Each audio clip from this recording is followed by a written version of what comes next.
చేసినటువంటి వ్యక్తి బాబాసాహెబ్ అంబేద్కర్. ఆనాడు బాబాసాహెబ్ అంబేద్కర్ మన కోసం అక్కడ సత్యవచనం చేస్తూ ఆనాడు ఒక పక్కన బాబాసాహెబ్ అంబేద్కర్ మనకు రిజర్వేషన్లు కావాలి, మా హక్కులు కావాలి, మేము చదువుకోవడానికి విద్య లేదని చెప్పి ఆ రోజున మాట్లాడుతూ ఉంటే గాంధీ అంటాడు, అబ్బే అందరూ సమానమేనండి, అందరూ సమానంగానే ఉన్నామండి, మా దేశం అలాంటిది లేదని చెప్పినటువంటి పరిస్థితి. ఇంకో పక్కన మా మధ్యన ఇవన్నీ మా గొడవలు ఎందుకండి, మా ఎడగొట్టేది మేము వెళ్ళిపోతామని చెప్పే పరిస్థితి. ఈ లోపనే వాడు పిఏ ఒక లెటర్ పెట్టుకొచ్చి ఇస్తాడు, అయ్యా నీ ఇంటి దగ్గర ఉన్నటువంటి నీ కొడుకు చచ్చిపోయాడని చెప్పినటువంటి సందర్భం ఆడుంది. అప్పుడు అంబేద్కర్ అడుగుతాడు, నా కొడుకు చచ్చిపోయాడా అని.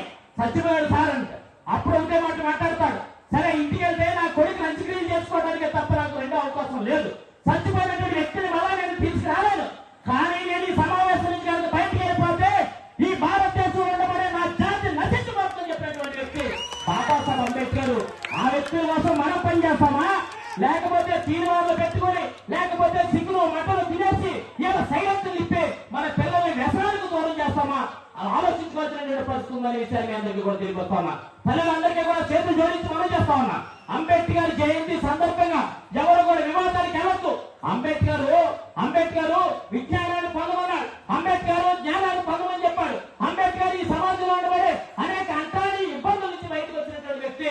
మన కోసం పనిచేస్తే అంబేద్కర్ ని అధ్యయనం చేసి అంబేద్కర్ లాగా ప్రతి ఒక్కరు కూడా మనం కూడా తయారవ్వాలని ఆలోచన ఉండాలని విషయాన్ని మీ అందరికీ కూడా తెలియవచ్చు. అంతేకాకుండా మళ్ళా వచ్చే సంవత్సరానికి ఈ రాష్ట్ర ఏదైతే ర్యాలీలు ఇవన్నీ కాకుండా ఒక మంచి సభా కార్యక్రమాన్ని ఏర్పాటు చేసి మీరందరూ కూడా ఆ మీటింగ్ లో మాట్లాడే పరిస్థితి ఉండాలనే విషయాన్ని కూడా మీ అందరికీ కూడా తెలియపరుస్తూ, పిల్లలందరూ చదవాలి. బాబాసాహెబ్ అంబేద్కర్ తినడానికి తిండి లేని స్థాయిలో చదువుకుని స్థాయికి వచ్చి భారతదేశానికే కాదు ప్రపంచ దేశానికి ఆదర్శంగా నిలబడ్డాడు.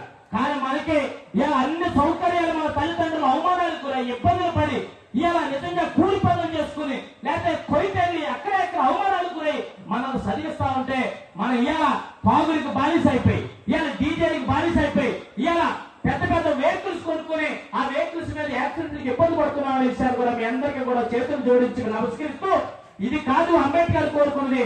మీరందరూ కూడా మేధావులుగా విద్యావంతులుగా చదివి ఈ గ్రామం నుంచి 2-3 ఐఏఎస్లు, ఐపీఎస్లు, పోలీస్ డిపార్ట్మెంట్ వస్తే అది నిజమైనటువంటి పూలే అంబేద్కర్ భావచాలనే విషయాలు కూడా మీ అందరూ